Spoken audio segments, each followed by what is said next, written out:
Nah, intinya lebih murah di sana. Terus pendidikannya bukan kemudian lebih baik dari Indonesia, sama saja. Tapi iklim, lingkungan yang mendidik. Di sana itu bahasa Arab. Paling tidak orang ngerti bahasa Arab itu sama halnya ngerti agama. Ngerti loh Pak ya.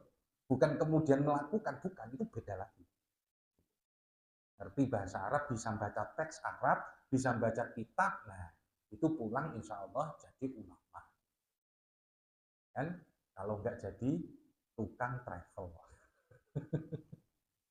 Lalu kuliah ke Jepang, kuliah kemana, sama saja. Ilmunya itu kan ilmunya Allah Subhanahu wa ta'ala. Wal adabu khairu hirfatin. Adab itu adalah sebaik-baiknya profesi. Maksudnya begini Pak, setiap profesi itu punya seninya sendiri. Sama-sama tukang bangunan, yang satu teliti, yang satu tidak. Yang satu cepat, tapi banyak yang ketinggalan. Yang satu teliti, tapi pengerjaannya lama.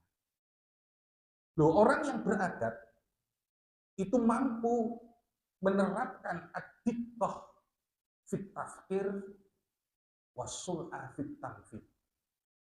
Teliti dalam berpikir, cepat dalam mengerjakan. Angel kayak gini. Maka puncak kesempurnaan itulah yang dikejar dalam hal apapun. Nah, ketika seseorang sudah masuk ke dalam satu profesi dan dia itu menjadi panggilan jiwanya atau yang sekarang disebut dengan passion, dia merasa bergairah untuk melakukan apa yang menjadi pekerjaannya, disitulah dia mencapai adab. Apa maksudnya? Kesempurnaan pengerjaan. Yang Ustadz nggak berhenti terus belajar, mutolaah, cari hadisnya, cari sumbernya, cari keterangannya, sehingga informasi yang diberikan kepada jamaah itu memberikan yang komprehensif. Yang tukang kayu terus berupaya, mulai dari tolkiknya dilengkapi, kemudian kehalusan dalam pengerjaan, kemudian detail terhadap pengerjaan yang dilakukan, sehingga apa? Karyanya adalah bukan sekedar hasil tangan, tapi sebuah seni. Adab itu yang dimaksud dari Sayyidina Ali itu adalah bagaimana seseorang itu mampu mengembangkan dirinya hingga ke tahap kesempurnaan. Maka ada pepatah bilang, kejarlah kesempurnaan, kesuksesan akan mengejarmu. Gitu. Terus pokoknya kemudian jadi tukang urut sudah 20 tahun, dia tahu titik-titik mana yang kemudian mengakibatkan seseorang itu tersumbat darahnya, disitulah dia memberi tekanan. Tekanannya itu setengah kilo, 1 kilo, seperempat. Pencet sini saja langsung wah jerit. Nah, dia tahu di situ sumber aliran darah yang tersumbat. Nah, itu belajarnya berapa? 20 sampai 25. Yang hafid, yang hafid. Terus nggak bisa apa-apa, bisanya jadi imam. Belajar tartilnya, belajar mulai dari makharijul hurufnya sampai 20 tahun hingga akhirnya Quran itu di luar kepala. Qurannya di mana, kepalanya di mana. Maksudnya itu di luar ingatan, sudah nggak lepas, nggak pakai Quran lagi, nggak, sudah lepas saja karena 20 tahun sudah daras, yaitu mengulang-ulang sampai menjadi mungkin, ya kan. Itu maka adab itu yang dikejar, kesempurnaan. Selanjutnya adalah kata Ali radhiyallahu an, wa taqwa khairu zadin.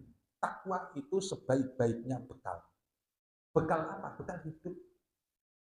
Orang yang kemudian gak kelihatan kerja, tapi rezekinya dijamin oleh Allah. Siapa? Kiai. Trans 7 menyimpulkan bahwa kiai-kiai di desa itu feodal. Betul nggak? Ada yang ngasih kemudian amplop atau apa kan gitu. Padahal itu adab yang diajarkan dalam kitab Ta'limul Muta'allim. Tapi kalau yang di desa, Kiai-kiai itu ya nyangkul Pak, yang bawa singkal, ya ke sawah. Tapi kalau ada urusan tengkar suami istri di desa yang menyelesaikan siapa? Kiai apa Mudin? Kiai. Mudin itu tunduk sama kiai. Kalau ada kesurupan larinya ke siapa? Ke kiai. Terus kemudian tanpa kemudian diminta, para jemaah, para orang-orang desa ada yang nganterin pisang, ada yang nganterin singkong. Loh, kayak gitu itu nggak dipahami sebagai local wisdom. Akhirnya muncul yang namanya sebutan feodal. Ya memang untuk mendiskreditkan, akhirnya Khairul Tanjung itu datang ke Lirboyo minta maaf. Loh, kayak gitu akhirnya.